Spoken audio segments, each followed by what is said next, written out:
আসসালামু আলাইকুম। আজকে আমি আপনাদের সাথে শেয়ার করব বেলার ঝামেলা ছাড়াই নরম তুলতুলে পরোটার রেসিপি। আপনাদের যখন ইচ্ছে যখন মনে চাইবে তখনই এই পরোটাটি তৈরি করে খেতে পারেন। খেতেও কিন্তু অসম্ভব মজার হয়। আর এই পরোটাটা তৈরি করা কিন্তু অনেক সহজ। আমাদের হাতে অনেক সময় থাকে না পরোটাটা তৈরি করার। তাই আপনারা চাইলে এইভাবে পরোটাটা তৈরি করে নিতে পারেন খুব সহজেই। তাহলে চলুন দেখে নেই এই পরোটার রেসিপিটি। প্রথমে আমি একটি বোল নিয়ে নিয়েছি। বোলের মধ্যে 2 কাপ আটা দিয়ে দেব।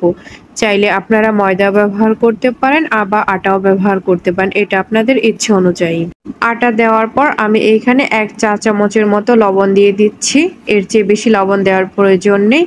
এরপর আমি এইখানে 1 টেবিল চামচ গুঁড়া দুধ দিয়ে দিচ্ছি। গুঁড়া দুধটা অপশনাল, আপনারা না চাইলে নাও দিতে পারেন। এরপর আমি একটি হ্যান্ড উইচ নিয়ে নিলাম। হ্যান্ড উইচ দিয়ে এইভাবে করে খুব ভালো করে মিক্সড করে নেব। হ্যান্ড উইচ দিয়ে খুব ভালো করে মিক্সড করে নেওয়া হয়ে গেছে। এরপর আমি এইখানে 1 মগ নর্মাল টেম্পারেচারে থাকা পানি নিয়ে নিচ্ছি। গরম পানি বা কুসুম গরম পানি নেওয়ার প্রয়োজন নেই, নর্মাল টেম্পারেচারে থাকা পানি নিলেই হবে। এরপর আমি এইভাবে করে অল্প অল্প করে মিক্সড করে একটা ব্যাটার তৈরি করে নেব। এই ব্যাটারটা তৈরি করতে আমার 2.5 মগের মতো পানি লেগেছে।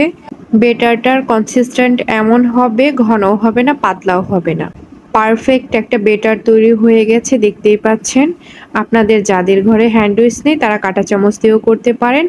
এরপর আমি একটি প্যান নিয়ে নিয়েছি। প্যানের মধ্যে অল্প একটু তেল দিয়ে দেব। প্যানটাকে গরম করার কোনো প্রয়োজন নেই, খুব বেশি তেল দেওয়ার প্রয়োজন নেই, এই অল্প একটু তেল দিলেই হবে। এরপর আমি একটি ব্রাশ নিয়ে নিচ্ছি। ব্রাশটা দিয়ে এইভাবে করে প্যানের মধ্যে তেলটা লাগিয়ে দেব।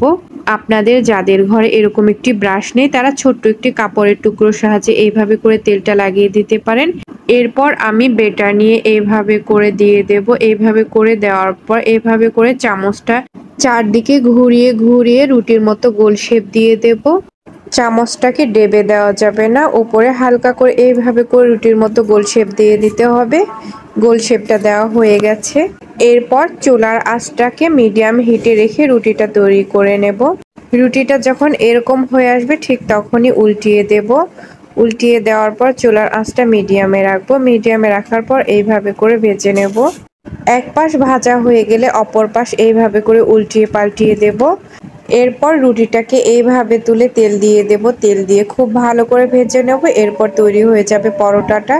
পরোটাটা তৈরি হয়ে গেছে, এখন আমি একটি প্লেটের মধ্যে নিয়ে নিচ্ছি। আপনাদের বোঝার সুবিধার্থে আমি আরও একটি পরোটা তৈরি করে দেখাচ্ছি। চুলার আঁচটা মিডিয়াম হিটে রেখে এইভাবে করে ব্যাটারটা দিয়ে রুটিটাকে উল্টিয়ে পাল্টিয়ে দেব। এরপর রুটিটাকে তুলে দিয়ে অল্প একটু তেল দিয়ে দেব। তেল দিয়ে এইভাবে করে ভেজে নেব। তাহলে তৈরি হয়ে গেল আরও একটি পরোটা। যদি আমার এই পরোটার রেসিপিটি আপনাদের ভালো লাগে তাহলে অবশ্যই লাইক, কমেন্ট এবং শেয়ার করবেন। সাবস্ক্রাইব করতে কিন্তু ভুলবেন না। আর আমার এই ভিডিওটি দেখার জন্য সবাইকে অনেক অনেক ধন্যবাদ।